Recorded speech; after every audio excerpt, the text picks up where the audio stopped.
3 ದಿನಗಳ ಕಾಲ ಶಾಲಾ ಕಾಲೇಜುಗಳಿಗೆ ರಜೆ.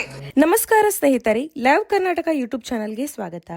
2025ರ ಆರಂಭದಿಂದಲೇ ಕರ್ನಾಟಕದ ಶಾಲಾ ಕಾಲೇಜುಗಳಲ್ಲಿ ರಜೆಗಳ ಸೀಸನ್ ಜೋರಾಗಿ ಇದೆ. ಈಗ ಅಕ್ಟೋಬರ್ 27 ಸೋಮವಾರದವರೆಗೆ ಮತ್ತೊಂದು ರಜೆ ಘೋಷಣೆ ಸಾಧ್ಯತೆ ಕೇಳಿ ಬರುತ್ತಿದೆ. ಬನ್ನಿ, ಏನಿದು ರಜೆ, ಯಾರಿಗೆಲ್ಲ ರಜೆ ಅನ್ನೋದನ್ನ ಈ ವಿಡಿಯೋದಲ್ಲಿ ಪೂರ್ತಿಯಾಗಿ ನೋಡೋಣ. ಅದಕ್ಕೂ ಮುಂಚೆ ಈ ವಿಡಿಯೋ ನಮಗೆ ಇಷ್ಟವಾದಲ್ಲಿ ಲೈಕ್, ಶೇರ್ ಹಾಗೂ ಸಬ್ಸ್ಕ್ರೈಬ್ ಮಾಡೋದನ್ನು ಮರೆಯಬೇಡಿ. ಈ ವರ್ಷದ ಆರಂಭದಿಂದಲೇ ಮಕ್ಕಳು ಹಲವಾರು ಬಾರಿ ರಜೆಗಳನ್ನು ಅನುಭವಿಸಿದ್ದಾರೆ. ಕಳೆದ ತಿಂಗಳು ಪರೀಕ್ಷೆ ಮುಗಿದ ಬಳಿಕ ದಸರಾ ರಜೆಯಲ್ಲಿ ಬಹಳ ಮಂದಿ ಅಜ್ಜ ಅಜ್ಜಿಯ ಮನೆಗೆ ಹೋಗಿ ಸಂಭ್ರಮ ಮತ್ತು ವಿಶ್ರಾಂತಿಯಿಂದ ಎಂಜಾಯ್ ಮಾಡಿದ್ದಾರೆ. ಕೆಲವರು ಹಬ್ಬದ ಸಮಯದಲ್ಲಿ ಊರಿನ ಹಬ್ಬಗಳಲ್ಲೂ ಭಾಗವಹಿಸಿದ್ದಾರೆ. ಇದರೊಂದಿಗೆ ಮಕ್ಕಳಲ್ಲಿ ರಜೆಗಳ ಉತ್ಸಾಹ ಮತ್ತಷ್ಟು ಹೆಚ್ಚಾಗಿದೆ. ಮತ್ತೊಂದು ರಜೆ ಸಿಕ್ಕಿದ್ರೆ ಮತ್ತಷ್ಟು ಹಬ್ಬ ಎಂಬ ಮನಸ್ಥಿತಿ ಎಲ್ಲ ಕಡೆ ಕಾಣುತ್ತಿದೆ.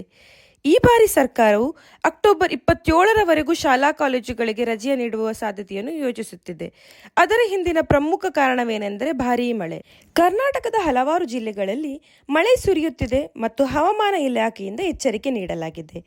ಮಕ್ಕಳ ಸುರಕ್ಷತೆಯನ್ನು ಗಮನಿಸಿ ಶಾಲಾ ಕಾಲೇಜುಗಳನ್ನು ಮುಚ್ಚುವ ನಿರ್ಧಾರವನ್ನು ಸರ್ಕಾರ ತಾಳ್ಮೆಯಿಂದ ಪರಿಶೀಲಿಸುತ್ತಿದೆ. ಆದ್ದರಿಂದ ರಜೆ ಘೋಷಣೆ ಅಧಿಕೃತವಾಗಿ ಬರುವವರೆಗೂ ಎಲ್ಲರೂ ಕಾಯುತ್ತಿದ್ದಾರೆ. ವಿದ್ಯಾರ್ಥಿಗಳ ಕುತೂಹಲ ಈಗಾಗಲೇ ಹೆಚ್ಚಾಗಿದೆ. ಮನೆಯಲ್ಲಿ ವಿಶ್ರಾಂತಿ, ಆಟ ಹಬ್ಬಗಳ ಸುತ್ತುವಾತ, ಅಜ್ಜಿ ಅಜ್ಜನ ಮನೆಗೆ ಭೇಟಿ ಮತ್ತು ಮಳೆಯ ಸಮಯದಲ್ಲಿ ಮಳೆಯಲ್ಲಿಯೂ ಹಬ್ಬದ ಮನೋಭಾವ, ಈ ಎಲ್ಲ ಅಂಶವು ಈ ರಜೆಯನ್ನು ವಿಶೇಷವಾಗಿಸುತ್ತಿದೆ. ಹೀಗಾಗಿ ಅಕ್ಟೋಬರ್ 27ರವರೆಗೆ ರಜೆ ಸಿಕ್ಕಿದರೆ ಮಕ್ಕಳಿಗೆ ಖುಷಿಯಷ್ಟೇ ಅಲ್ಲದೆ ಆರೋಗ್ಯ ಮತ್ತು ಸುರಕ್ಷತೆ ಕೂಡ ಸಿಗಲಿದೆ. ಹೀಗಾಗಿ ಮಕ್ಕಳು ಅಧಿಕೃತ ಘೋಷಣೆ ಬರುವಂತೆ ಮನೆಯಲ್ಲಿ ಶಾಂತವಾಗಿ ಸುರಕ್ಷಿತವಾಗಿ ಎಂಜಾಯ್ ಮಾಡಬೇಕಾಗಿದೆ. ಹಾಗಿದ್ರೆ ಈ ವಿಡಿಯೋ ನಿಮಗೆ ಇಷ್ಟ ಆದಲ್ಲಿ ಲೈಕ್, ಶೇರ್ ಹಾಗೂ ಸಬ್ಸ್ಕ್ರೈಬ್ ಮಾಡೋದನ್ನು ಮರೆಯಬೇಡಿ.